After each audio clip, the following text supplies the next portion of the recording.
My name is Casey, and I've been at HubSpot for about a year. So I was the first ever brand strategist to be brought on at HubSpot, which has been an amazing yet challenging experience. And so I moved to Boston to take on this challenge. But before Boston, I actually worked in London for most of my career in the digital media and brand marketing world there. So I'm really, really thrilled to be back in EMEA speaking with all of you today.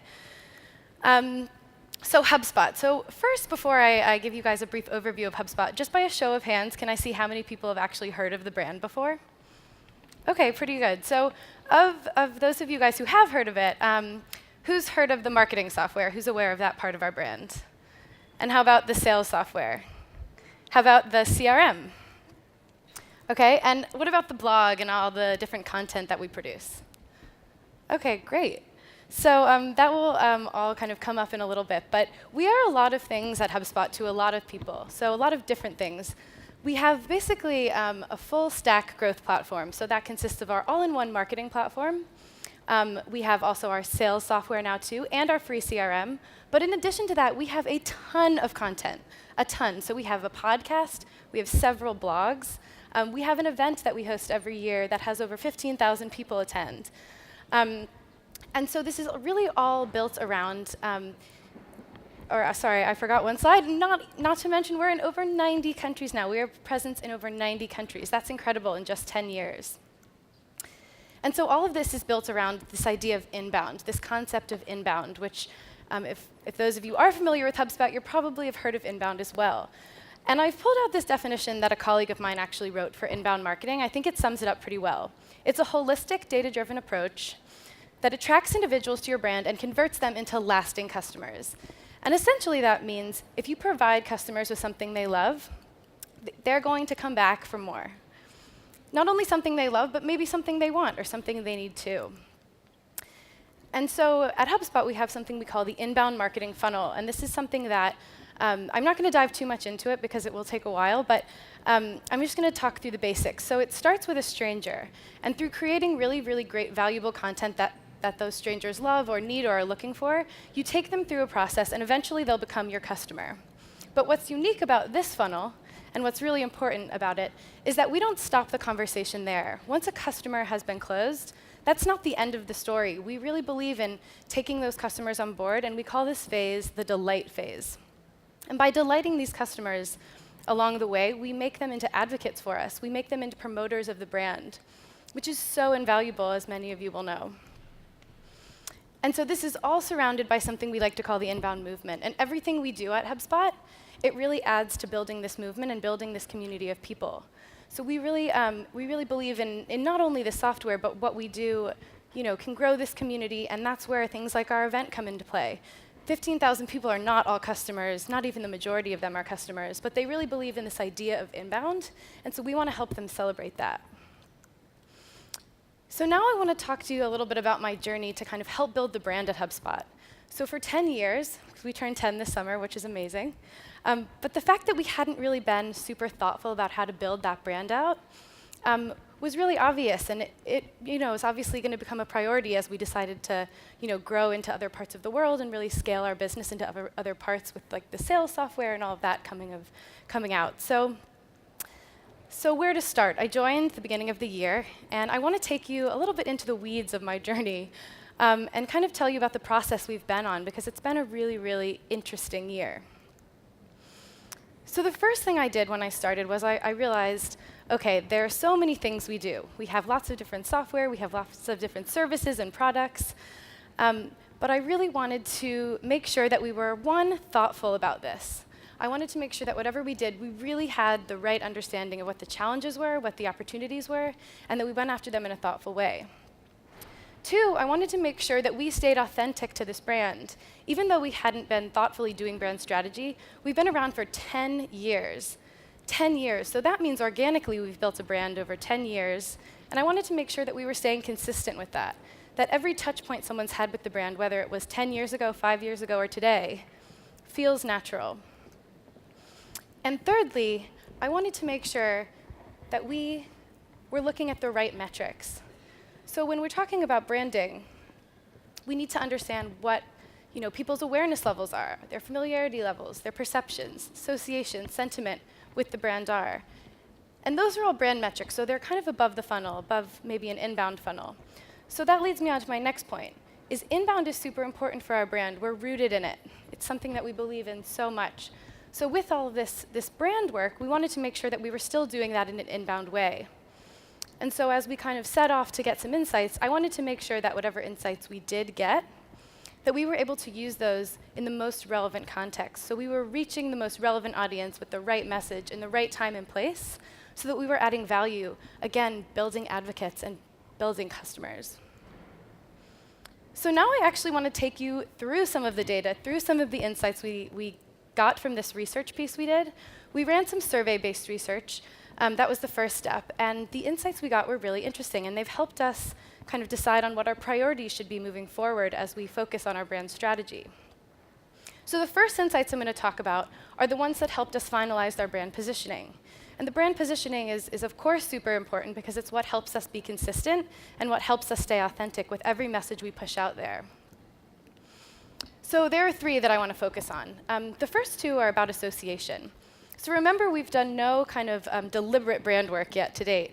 But of those people who are aware of our brand, 25% of them were already associating the brand with human, with being a human brand. And 40% were associating us with being a helpful brand. So that's really key.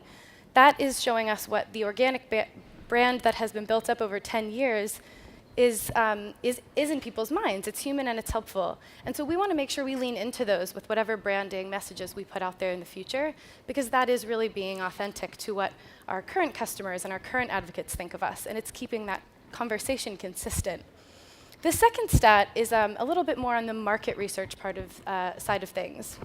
So HubSpot is this all-in-one platform, but what we found through our research is that over half of marketers are stitching together data and using lots of different point solutions, which creates a very fragmented process. And through using an all-in-one service, which is one of our biggest USPs, it makes marketers more effective and more efficient. So we also wanted to really lean into that message. So these insights really helped us come up with our 3 brand guardrails, which are human, helpful, and holistic. Human, helpful, and holistic. And they have a really nice ring to them as well, all H's, just like HubSpot. That was actually coincidental. But human and helpful, so there's this existing association, which is awesome. But human is also something that the inbound movement is rooted in. So it feels like a supernatural thing for our brand. So we really loved that. Also, this human approach. Yes, we are a B2B business, but we know that behind the B, behind the business, is a person, is a human. And so every message we put out there, we want that to be talking to the human behind the business, the marketer, the salesperson, whoever it may be, to make sure that they feel like we know they're a human and we're treating them like that. We also have, which is something quite unique for the software industry, a completely human support team for our customers. So if you're having a problem, you don't have to use online chat, you don't have to email. You literally pick up the phone and you can call and talk to a human, which is one of the biggest things that our customers say they love about our brand. So all of these things really made us feel like human was an authentic way to go. Helpful, similarly, we produce tons of content, and it's all really there just to be helpful to our customers, to the community, to the movement.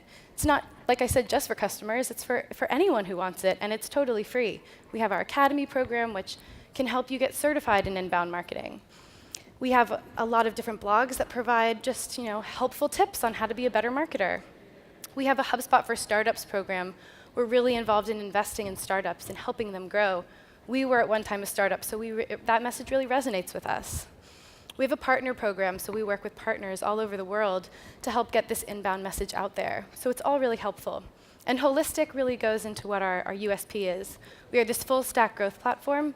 We started with our all-in-one marketing software that helps you be more effective and efficient. And now we have a software that helps you do that right through from marketing all the way to sales. And with our free CRM, it's a really, really great holistic experience, and we want to lean into that. So now as we go forth, we kind of have some guardrails for our messaging, which has really been awesome. So next I want to talk about some of the insights that are helping us guide the brand strategy. We now know how we want to talk about our brand, but we didn't really know exactly what challenges we should be prioritizing and focusing on. So first, I want to start with awareness. We are based in Cambridge, and so in Boston and Cambridge, we are very well known. We were born there, we've been there for 10 years, and it's really easy to live within that bubble and think everybody's heard of HubSpot and knows everything about us. But once you leave the city, it's just not the case. Overall, our awareness is 31% throughout the US. Granted, it's a little bit higher with marketers, and so we have a really big opportunity to increase awareness with salespeople and small businesses.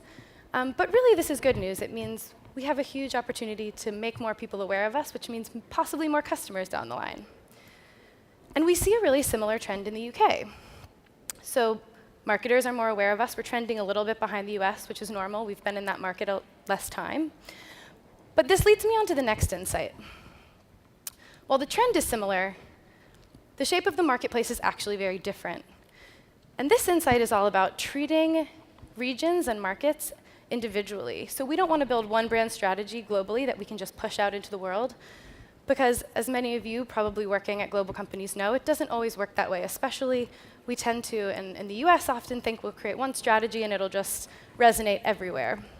But already we know with the UK that that's not true. There's more fierce competition there, so the opportunity is even more urgent than it is in the US. We need to focus on growing mindshare before this other competitor does. And by doing that, we'll hopefully be top of mind for customers as they start making decisions about doing inbound marketing or getting a new marketing or sales software on board. The next insight is about familiarity. So we know we have an awareness problem. We know we need to solve that. And that's about getting people to recognize and be aware of your brand name. But familiarity is also extremely important. So not only do people need to know your name, they need to be familiar with what your brand does. We know that over half of people who feel very familiar with our brand also love our brand. That means 5 out of 5 stars. That's incredible. That means our brand is really resonating with people. And that's compared to only 5% who said they were somewhat familiar. We know that this familiarity thing is key. And that's why I was asking before who had heard of HubSpot and why you knew what we did. Because all of those things, if you have a full understanding of the full holistic package, you're probably more likely to have an affinity for the brand and become an advocate. The next point here is more of a product-related point. So our free CRM is increasingly a priority for us as a business. It's a really great thing for especially small and mid-sized companies to use. But we decided to do a bit of a research project into the state of the CRM world in general. And what we found was so helpful and so useful in terms of guiding our strategy. Over 50% of people in our audience being marketers, salespeople, small business owners, and managers, over 50% of them didn't know what a CRM was. So right off the bat, that is a huge opportunity for us to own that space in education. We can educate people on why a CRM is valuable for them, what the benefits are, how it's going to make them more efficient and effective, especially if they have more than one person doing sales. And then of the group that did know what a CRM was, only 33 or 34% were actually using one. This other group, we kind of dug in a little bit more to find out what they were using to manage their contacts.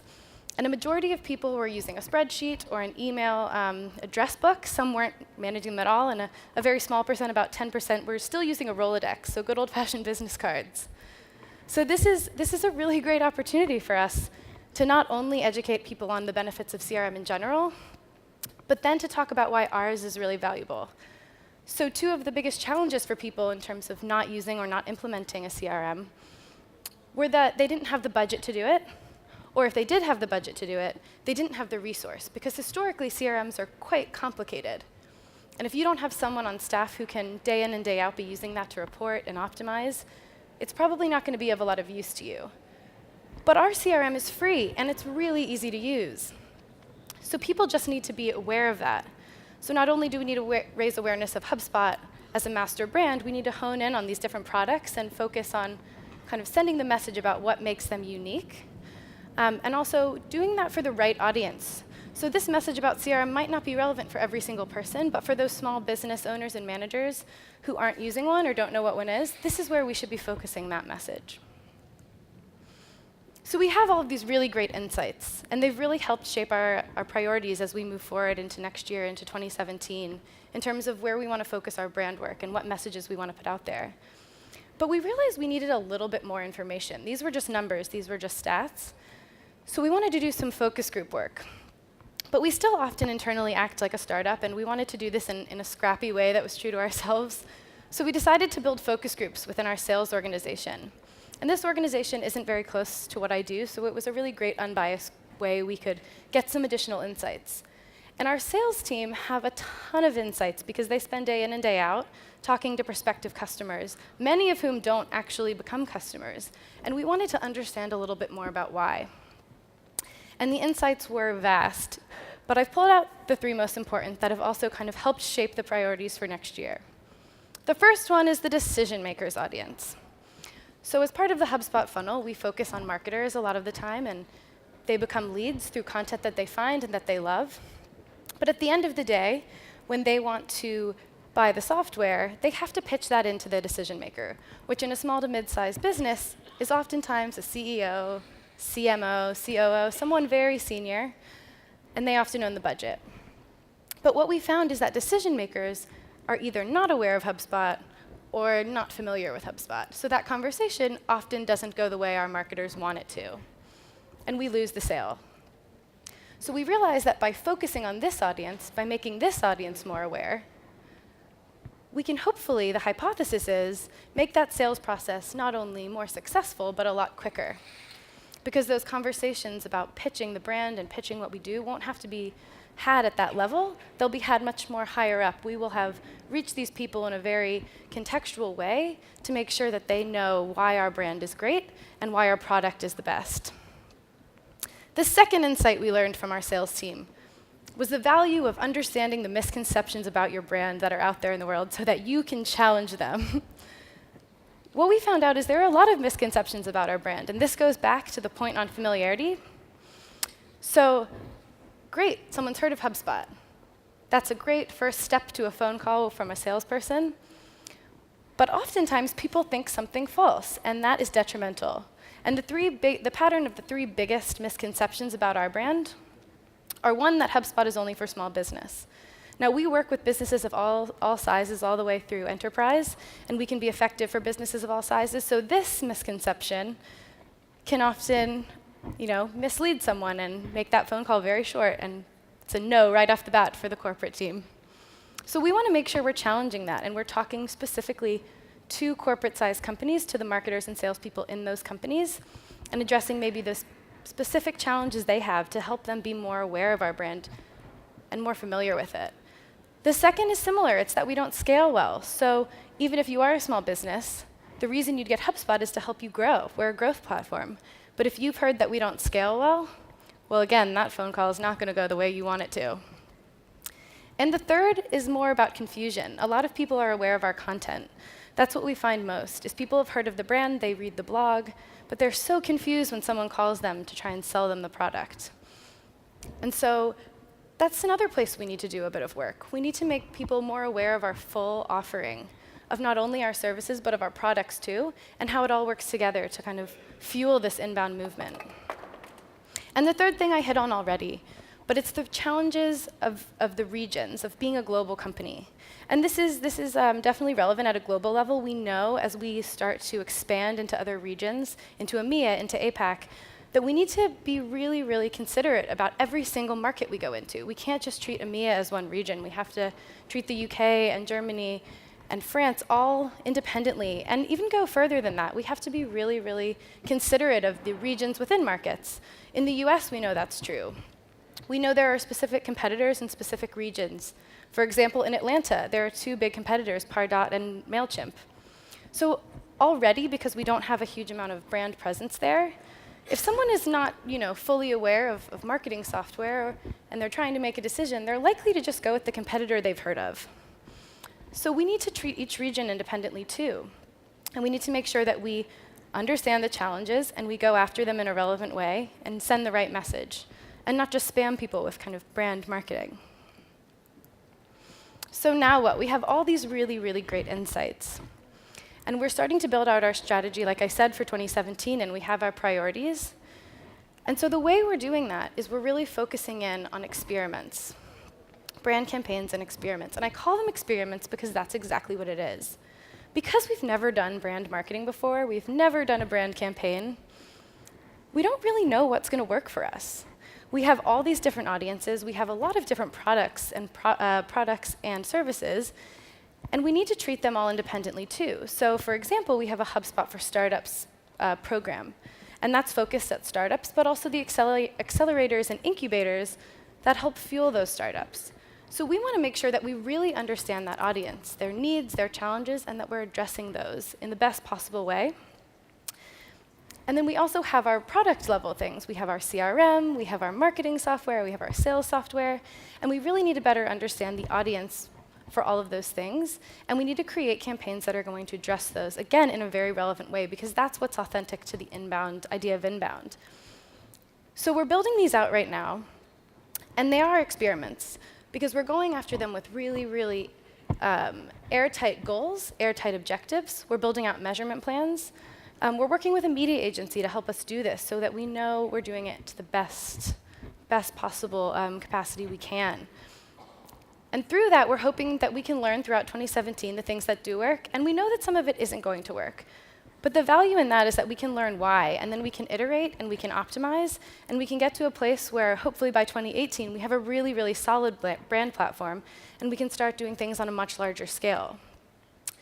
Because brand marketing doesn't necessarily fit within the inbound funnel framework, but by doing this brand marketing in an inbound way, we're still being so authentic to HubSpot.